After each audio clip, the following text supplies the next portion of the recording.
I know I threw in the V cell as kind of the topic here, but as we know when we started this discussion before we start taping right now, I feel like we have a lot to talk about in medicine. But I want to start with this idea of you, originating in the conventional world in the emergency, ward of a hospital, and then moving into integrative. So can you tell us that story of kind of what made you leave the conventional model behind? Well, it starts with what got me into medicine in the first place. Yeah. And I was very angry at doctors. In fact, I used to say I hated doctors.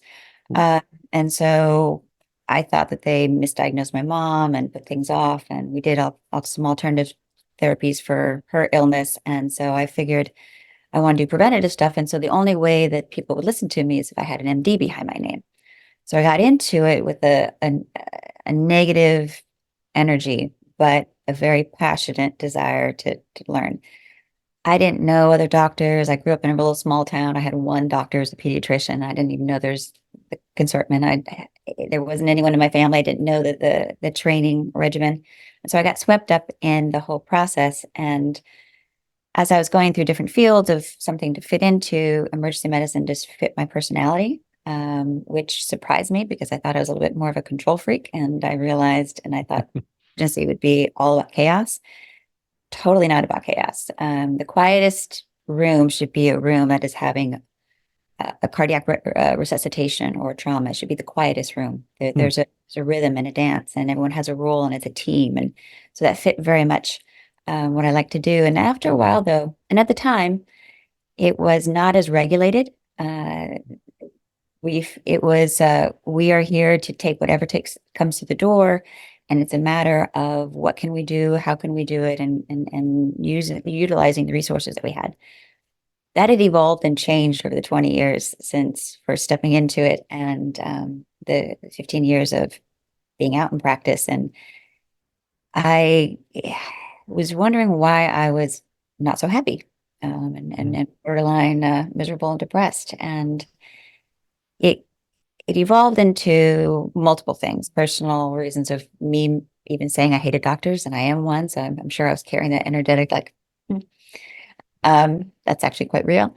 And realized that innately, I think I was more drawn to what got me into medicine, which was more of this regenerative, preventative kind of alternative modalities. And here I was doing things that was now you have to have this protocol. You have to see a patient within 15 minutes. You have to have an order in with certain time, whether it was needed or not. Hmm. And the revolving door of we're not really making much of an impact. Yes, there are some amazing interventions and amazing wins. And, it's that kind of that carrot that keeps you going back because you had an amazing case or an amazing save or you made an impact. But it was becoming far, it was not the norm anymore. And we are being used as primary care doctors, which there's no capacity to do that because you weren't making a change in their life to the way that I wanted to.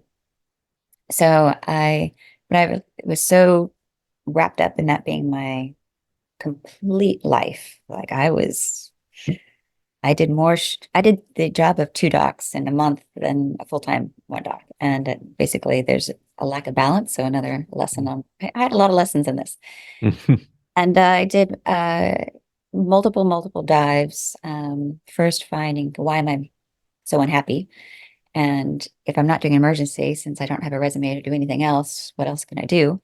And the world opened up and I found complete 180 or complete 360 back to embracing a lot of what I was introduced to as a child when my mom was sick, that there's so many other things out there that really can move the needle and are energetically just aligned and soft and with the body and not fighting the body. And after doing those deep dives, one of the modalities that I got introduced to that's pretty powerful are the VSELs, Mm. and a whole slew of other stuff. Yeah. But so that's a long story. Well, it's a story that I've heard. I don't think it's a common story, but I think it's common from those in the integrative field. It's the story I told you, very similar to my father's, starting off in the hospital and feeling disappointed, not being able to do enough and traveling the world afterwards. But I have to ask, why don't you feel like more doctors? Because I think as a whole, doctors are a little bit burned out, that we know. They're a little bit at this, hey, like jaded, like I got into it for this and I'm doing this, right? And I'm not really helping move the needle, as you said. Why don't you feel more doctors are stepping out into that same realm of what you kind of went? I think there's a lot of reasons. Yeah. One, I don't think we ask the question of why did I get into medicine in the first place? We fill out that answer on our intake forms and stuff. It sounds all eloquent. Oh, I want to make a difference in the world. I want to do this. But I don't think we know ourselves enough at the age of 18 and 21 when we're in it to be able to answer that question truly. Mm-hmm. And then you get wrapped up in survival mode. You spend so much time training, then you get out and you've got all these debts, and then you dive in and you build this practice, and it becomes what you know.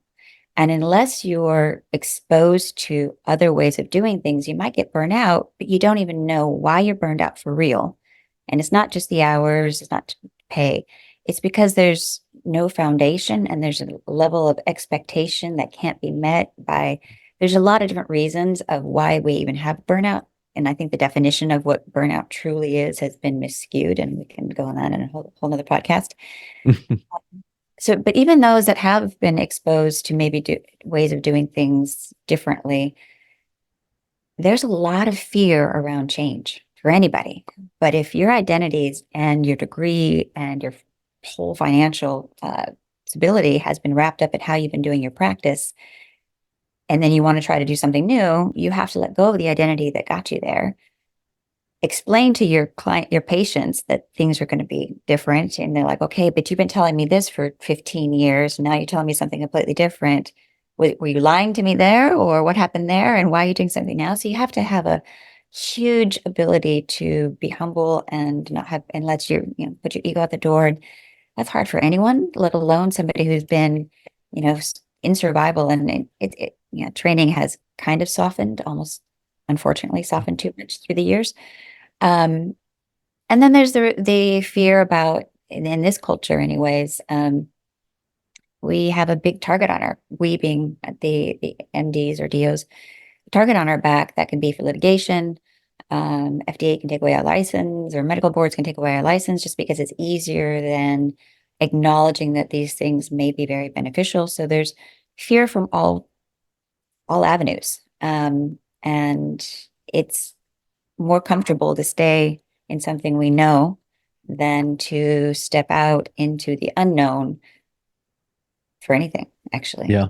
Yeah. That- And There's- we're so deep into this field that, you know, we think it's somewhat maybe not normal or anything, but it's something that anyone could do, you know, I think, and say, like, why can't a doctor just do this? And it's not. I mean, you are a pioneer. What we're doing is kind of pioneering. It's still attacked a lot. It's still seen as woo-woo and these other things. And most patients or people don't even quite understand it at all. Even when you try and tell them in simple terms that, wouldn't you want to go after the why of why you're sick, instead of just masking it and managing your, you know, and even that is kind of like a puzzling look you get from most. So it's, you know, when you're this deep into it and looking at it from the inside out, it looks a little bit different than what it looks like for a doctor. So I can appreciate that. And I do think that anyone that's able to make that leap of faith, you know, is truly it's a courageous act. it's scary. Yeah, And, you know, but it's exciting. it is. Because there's really no other way, well, at least for me, Hmm. to continue doing what I want to do if I'm not really believing in what I can provide. And that mismatch of doing something, even though I know it's really not going to help them. Yep. I personally couldn't. I did it for many years, and we can stuff that for a long time, and Yep. you know, numb it or work it out, or that's what I would do.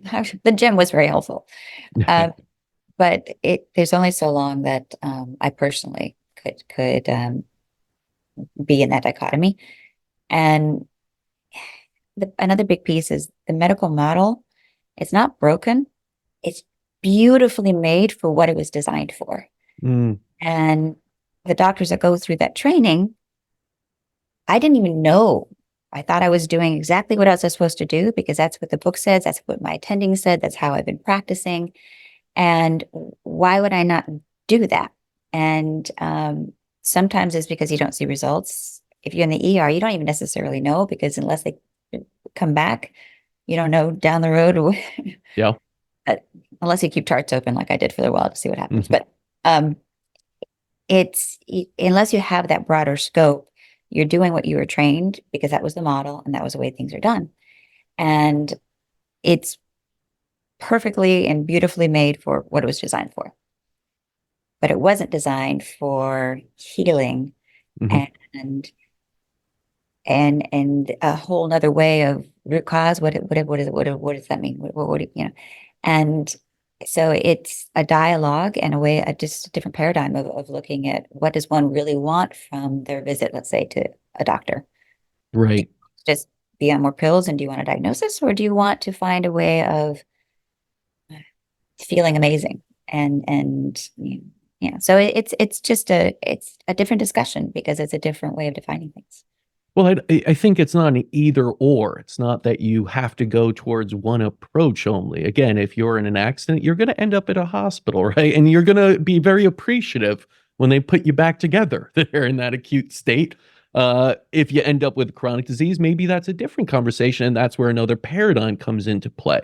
And as you mentioned, it's an exciting paradigm because your toolkit expands exponentially, right? The blinders are off from surgery, pills, surgery to a lot of different things, including what we talked about here, which are VSELs.